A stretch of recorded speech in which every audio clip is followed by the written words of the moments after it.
In this video, I'm going to show you how to fix Roblox cursor is going off screen.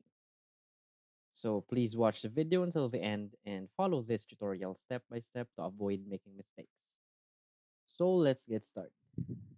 So if you're playing on your Roblox web browser or simply in the Roblox app and you see that your cursor is going out of the window while you're playing, these are the methods you can do to fix it. So first, you want to go to your search bar and just search for settings. And from here, you want to select apps and select installed apps. And from here, you just want to search for Roblox. And as you can see here, you just want to select the Roblox app and just click on the three dot icon just beside the Roblox app and select advanced options. From here, you want to scroll down. And as you can see, you want to go here in the reset section.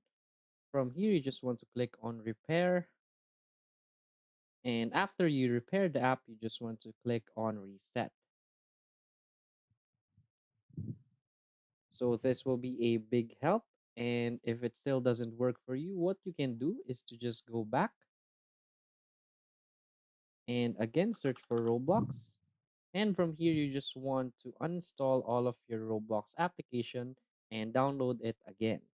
But I prefer you download it from the Microsoft Store because the Roblox player here is more stable. So you just want to search for Roblox after uninstalling, and you just want to install it again. So I hope this fixes your problem. If you find this video helpful, please hit like and subscribe. Thanks.